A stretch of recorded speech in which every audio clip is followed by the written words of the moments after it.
रामाने केस कापलेले आहेत ते केस आहेत, पिंड आहेत, केडचं पान आहे, गोड्या पाण्याचं कुंड आहे. तर अशा पवित्र भूमीवरती रामाचा स्पर्श झालेला आहे या भूमीला. म्हणून हे पवित्र स्थळावरती आपण अस्थि विसर्जन म्हणून हा कार्यक्रम होतो. असं खेळ असते कुठे अच्छा अच्छा. काही पाट्यांची अवस्था सुद्धा तुम्ही बघू शकता.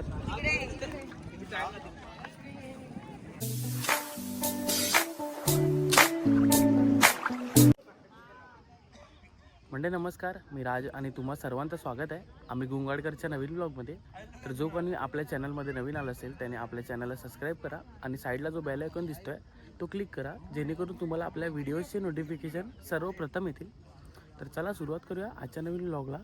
आजचा जो विषय असणार आहे आपला ब्लॉग बनवण्याचा तो कारणच थोडा वेगळा आहे आणि दुःखाचं कारण आहे. कारण माझे काका म्हणजेच आपले हार्दिक दादा, तुम्ही माझ्या ब्लॉगमध्ये तर बघितलंच असणार हार्दिक दादा, त्याच्या वडिलांचं दुःखद निधन झालं होतं आणि त्या निधन झाल्या निमित्ताने आज 10वा दिवस आहे. तर आज 10व्या दिवशी जे डस्टबिनचं जे कार्य आहे ते कसं केलं जाते तेच तुम्हाला आज मी दाखवणार आहे. आणि आजचं जे डस्टबिनचं कार्य आहे ते आपल्या शंखोदर म्हणजेच वाढवण बंदर, ते तुम्ही ऐकलेच असणार. सध्या जो मेन टॉपिक चालला आहे आपल्या कोळी बांधवांसाठी, आपल्या सगळ्या समाजासाठी, तर तिथेच आम्ही आलेले आहेत वाढवण बंदरला आणि तिथे आम्ही डस्टबिन पाडणार आहेत. तर आपण अण्णाला सुद्धा विचारूया जे आपले कार्य असते ते कसं केलं जाते वगैरे, तेच तुम्हाला आज बघायला भेटणार आहे. तर तुम्ही ब्लॉग शेवटपर्यंत बघा. तर बघा तुम्ही पाहू शकतात सध्या तरी जे कार्याचं जे सामान आहे डस्टबिनचं ते सुद्धा नेलं जातं आहे आणि आपले सगळे घरातले सर्वजण आहेत ते चाललेले आहेत शंखोदराच्या दिशेने. तर तिकडे तुम्हाला जाऊन भेटतोच मी.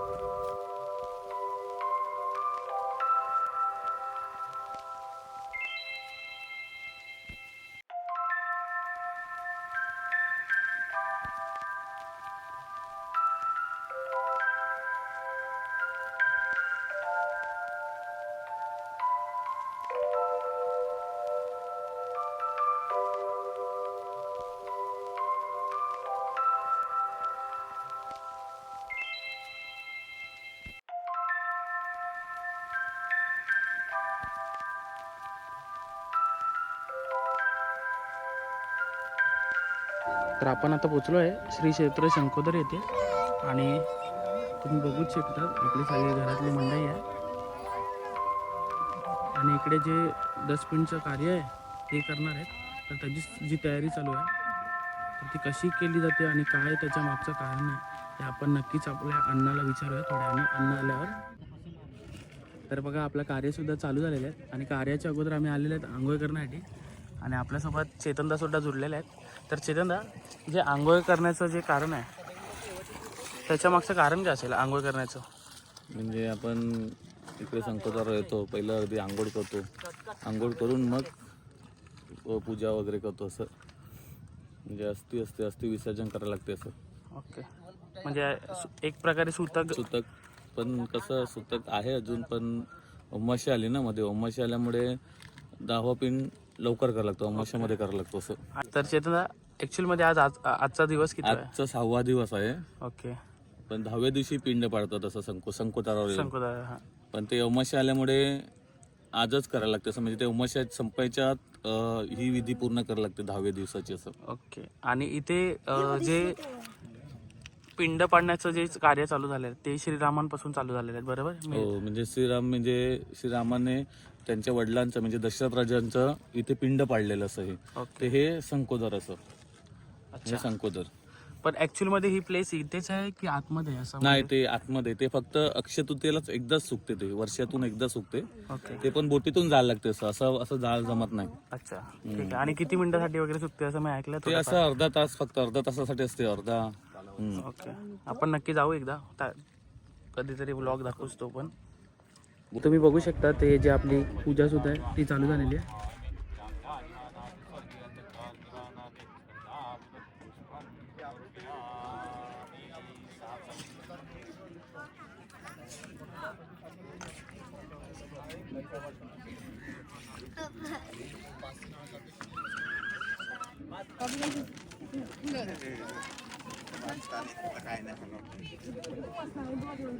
आपल्यासोबत चेतनदाचे पप्पा म्हणजेच माझे मोठे बाबा सुद्धा आहेत. तर आपण अण्णाला विचारूया. तर अण्णा, आपलं जे 10व्या दिवसाचं कार्य आहे ते इथेच का केलं जाते आणि काय ह्याच्या मागचं काय रिझन आहे? याचं मागचं रिझन म्हणजे जसं ज्याप्रमाणे श्री हरवेश्वरला बंधुराजाचं पिंड पाडलेलं आहे पांडवाने, तसंच इथे रामाने दशरथाचं पिंड पाडलेलं आहे. इथे अक्षय तृतीयाले लक्ष्मीपूजन वर्षाला 2 वेळा ते सुकते ते असं. आणि तिथे खरोखरच तिथे रामाने केस कापलेले आहेत. ते केस आहेत, पिंड आहेत, केळीचं पान आहे, गोड्या पाण्याचं कुंड आहे. तर अशा पवित्र भूमीवरती रामाचा स्पर्श झालेला आहे या भूमीला. म्हणून हे पवित्र स्थळावरती आपण अस्थिविसर्जन म्हणून हा कार्यक्रम होतो. असं 10व्या दिवशी अस्थिविसर्जन करतो की जेणेकरून अशा गेलेल्या मृतात्म्याला शांती मिळावी. ह्याच्यासाठी पूर्वजांनी एक पहिली हजारो वर्षापासून ही परंपरा आहे आणि ती परंपरा आजही आपण टिकून ठेवतो आहे. अच्छा. आणि जे अण्णा आपण म्हणतो सूतक, तर नक्की सूतक जे पिंड पाडल्यानंतर म्हणजे 10व्या दिवसानंतर जे सूतक आपलं संपते की अजून 12 दिवस पण असतात ना? सूतक म्हणजे ज्या दिवशी आपण 11 दिवस करतो. ओके. आणि ब्राह्मण आपल्याला गोमूत्र देतो हातात प्यायला. गोमूत्र पिल्यानंतर काय की त्या दिवसापासून आपण 11 दिवसापासून गोमूत्र पिऊन आपण आपल्या वडिलाला ह्याच्यावरती पिंडावरती पाणी सोडतो. त्या दिवसापासून आपण सूतक संपला असं समजतो असं. ओके. आणि इथले जे पाट्यासुद्धा आहेत, जे नावाचे पाट्यासुद्धा लावतात, त्याच्या मागचं काय कारण आहे? त्याचं मागचं कारण म्हणजे की आपल्या पिढीनंतर आपले जे पूर्वज होते ते आपले पूर्वज आपल्या वडिलांचं, आपल्या काकांचं, आपल्या बाबाचं, आत्यांचं पिंडदान करून गेलेले आहेत. हे त्यांना प्रत्यक्ष समजते असं समाजाला. अच्छा. तुम्ही जसं काय आजच्या पिढीला कसं वाटते की हे अंधश्रद्धाचा प्रकार आहे ह्याचा, पण ते अंधश्रद्धाचा प्रकार नाही, तर खरोखरच आपले पूर्वजांनी पण सुद्धा ही विधी केलेली आहे आणि त्यामुळे आपल्याला पण करायला पाहिजे, हा त्या पाठीमागचा उद्देश आहे. अच्छा. आणि अण्णा तर आपले चालूच असतात म्हणजे मासेमारी करण्यासाठी. अण्णाला पूर्ण चप्पा आपल्या गावाबद्दल सुद्धा माहिती आहे, इथलं पण माहिती आहे. तर अण्णा, इथले मासेमारीबद्दल पण तुम्ही थोडक्यात काय सांगतील? इथे हा जो परिसर आहे, हा परिसर आहे आतमध्ये. ह्याच्या आतमध्ये आणखीन 2 किलोमीटर गेलो आपण तर तिथे जिथे काठी टेकेल तिथेच पाय द्यावं लागतं. जिथे काठी टेकली नाही तर तिथे त्या 2 फूट रुंद आणि 100-150 फूट खोल दरी आहेत. तर त्या दरीमध्ये काय करते, मासे, समुद्रातले मासे विसावा घेण्यासाठी त्या आतमध्ये खोल दरीमध्ये येतात. त्यामुळे ह्या परिसरामध्ये कुठे जरी मासे नाही सापडले तरी पण इथे आल्यानंतर जो मच्छीमार समाजाचा रोजीरोटी आहे की तो 1000 रुपये, 1200, 400 रुपये, 500 रुपये कमावणारच. समज त्याला वाटतं की आत घरामध्ये काही मिळत नाही, बायकोनं सांगितलं आज घरात काही मिळत नाही, तेव्हा त्याला वाटते की घर चालवण्यासाठी एकच ही जागा आहे आणि ती म्हणजे शंकोदर परिसर. ही जागा आहे. मुलांना कधीही उपाशी ठेवलेलं मिळत नाही ह्या जागेमध्ये. माझं सुद्धा जवळजवळ 70 वर्ष आयुष्यामधलं 50 वर्ष ह्या ठिकाणी केले, ह्या ठिकाणीच गेलेले आहेत. समजला, मी सुद्धा ह्या ठिकाणीच येऊन माझं घराचं पालनपोषण केलेलं आहे. एवढी हे जागेचं हे आहे. आणि ह्या ठिकाणचे जे मासे आहेत, इतर समुद्रातले मासे म्हणजे उदाहरणार्थ इतर ठिकाणचं धोंडरी खाऊन बघा आणि इथलं तुम्ही धोंडरी खाऊन बघा. इतर ठिकाणची शिंगाळी खाऊन बघा आणि इथली शिंगाळी खाऊन बघा. इतर ठिकाणचे मासे खाऊन बघा आणि इथले मासे खाऊन बघा. जमीन आसमान फरक. इथले मासे फार चव्हाणमध्ये का? ओके. आणि जेवढंच मासेमारीसाठी फेमस सुद्धा आहे तेवढंच घातक सुद्धा असेल, म्हणजे अनोळखी जर व्यक्ती कोण आला इथे काय माहिती आहे का, हा जो परिसर आहे हा नाही ह्याला नाही म्हणतात. अच्छा. इथून सुद्धा वरून सुद्धा पाणी, समुद्राची पाणी भरती चालू झाली की इथून सुद्धा पाणी येते आणि इथून सुद्धा पाणी येते आणि दोन्ही पाणी टच झाल्यानंतर ते गोल गोल गोल गोल फिरून तर तिथे एक दगडाचं एक निशाणी ठेवलेली आहे. अच्छा. इथे नवीन माणूस जर गेला तर तिथे तो पगार सुकाच राहतो. म्हणजे त्या नवीन माणसाला वाटतं की पगार म्हणजे पाणी भरलेलंच मिळत नाही, सर्व दगड वगैरे सुका. परंतु जसं खाडी जशी भरली जातात तसं ह्या परिसरात भरला जातो आणि ह्या ठिकाणी कितीतरी असे नवीन माणसं जुडलेले आहेत. समजलं. तर तिथे इथे एक निशाणी आहे, ते निशाणी धरून इकडं निघावं लागतं असं. अच्छा. बाकी निशाणी जर तुम्ही सोडले तर ते खड्ड्यात जातील तुम्ही. मग ते खड्ड्यात पडल्यानंतर तुम्हाला कितीही जरी पोहणार असेल तर तो मग चिखलाला निघून जातो. किती पण मासेमार मच्छीमार असो, पोहणारा असो, 100 किलोमीटर जरी तो पोहत जात असेल तरी तो बाहेर निघू शकत नाही, कारण तर पाणी गोल गोल गोल गोल फिरत फिरत असं निघून जाते. अच्छा, ठीक आहे, धन्यवाद. तर बघा जे लाद्या सुद्धा आहेत, आपल्या काकांची सुद्धा लादी भेटलेली आहेत. आपले मोहन बाबा म्हणजेच कुणाल भाऊचे वडील आणि आपले काका अंबर यांचे काका अरविंद बाळकृष्ण तांडेल यांची सुद्धा लादी दाखवली आहे मला धनंजयाने नुकताच.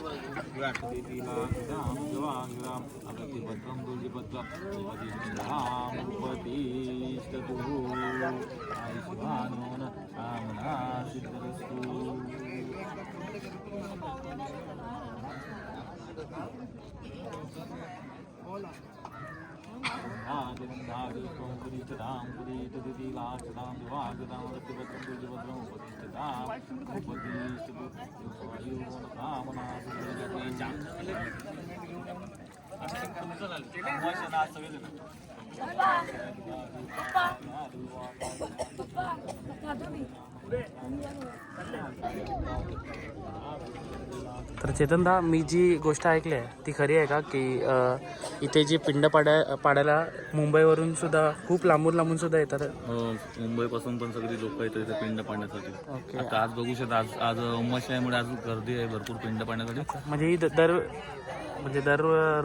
रोजची अशीच गर्दी असते की? नाही नाही नाही नाही ना, म्हणजे अमावस्या आहे म्हणून ही गर्दी आहे सर. ओके.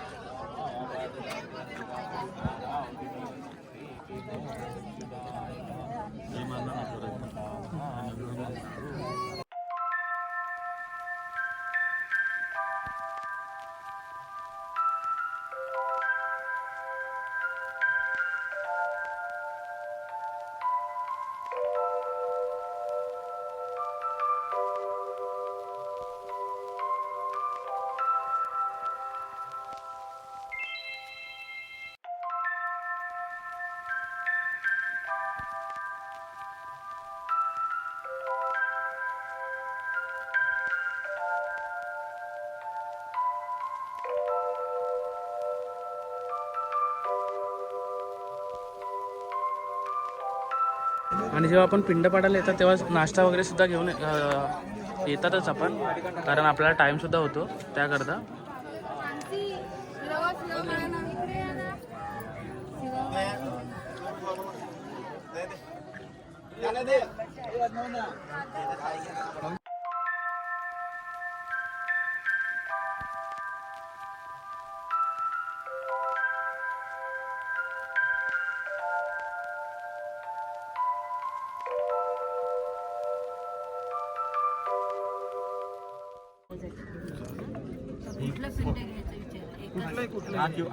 पहिले सुरुवातीला दोघांपैकी कुठलं आणि कुटुंबी नाही असं कोण आहे? आहे ना त्या मामा ना मामा ए मामा जावाय पण आहे आहे जावाय. फळं कोण खाणार असतील तर द्या. हा देतो ते पोरांना.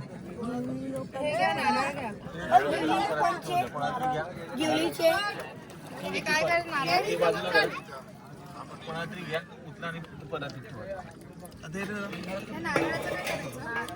सांगतो मी. आधी तो ना दोघांनी उचला आणि परत झाला. एवढं नाही करू शकत.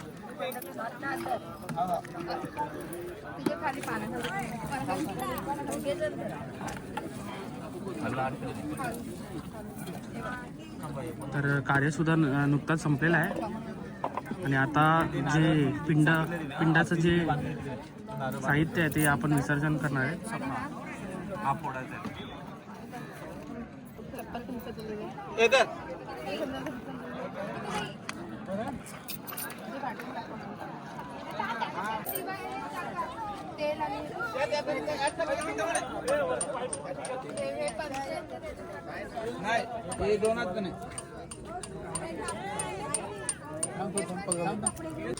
तर आपलं पिंडदानचे जे कार्य आहे ते इथेच संपलं आहे आणि जे पूजेचं जे साहित्य होतं ते आता विसर्जन करणार आहे आपण.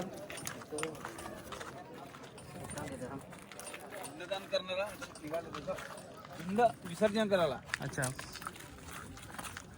अस्थि विसर्जन पिंड नाही, अस्थि विसर्जन. अस्थि तर ते आल्यावरच आपण विसर्जन करतो ना. अस्थि इकडे 10व्या दिवशी विसर्जन करतो ना. ओके. कुठे दाखव. अच्छा अच्छा. ही बघ अस्थि सुद्धा तुम्ही बघू शकता. ही अस्थि अशी असते.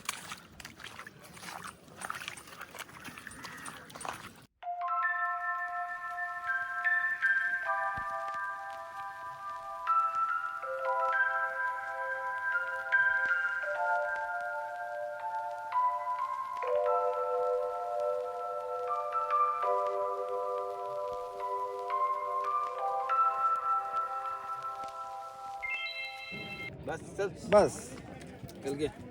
तर ते आपण आता काय केलं आता एक पिंड. एक पिंड ते अमावस्या आहे ना, अमावस्या असल्या कारणाने एक पिंड तो गाळायचा. अच्छा. आणि किती टोटल किती पिंडे आता असतात? 3 पिंडाचा आज 10वा दिवस म्हणून 10 पिंड.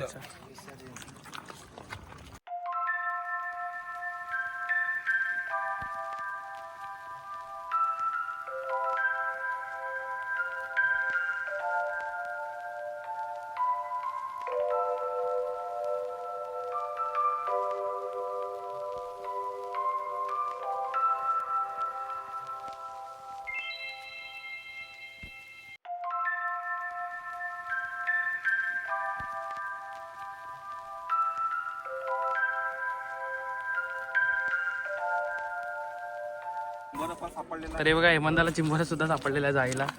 ऍक्च्युअली मध्ये हेमंता जाळीमधून चिंबोरा चोरतोय बरोबर ना. मस्ती करतो रे. चिडलो जरा. काही पाट्यांची अवस्था सुद्धा तुम्ही बघू शकता.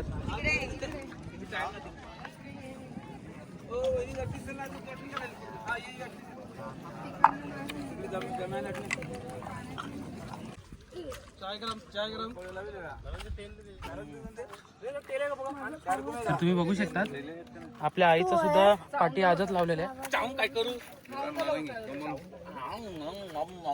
आईची सुद्धा लावलेली आहे आणि कांत्याबाची सुद्धा लावलेली आहे आणि कमलाईची सुद्धा होती आणि सुबाईची सुद्धा होती. त्याच्याच बरोबर लावलेल्या आहेत. ही कोणाची आहे? मॅरेज बाबाची. हे रेतीन हे नाही निघणार. एका पद्धतीला आहेत ना.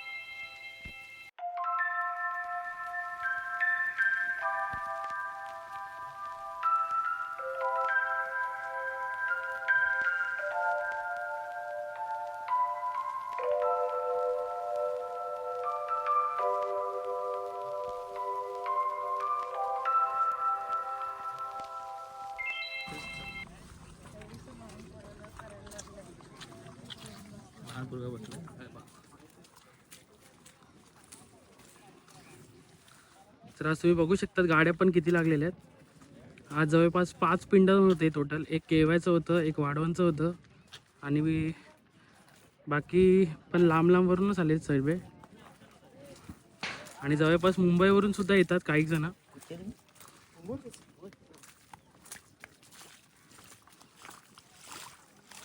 जे डस्टबिनचं कार्य आहे ते इथेच आपलं संपलेलं आहे आणि आपण आपली ब्लॉगसुद्धा इथेच संपूया.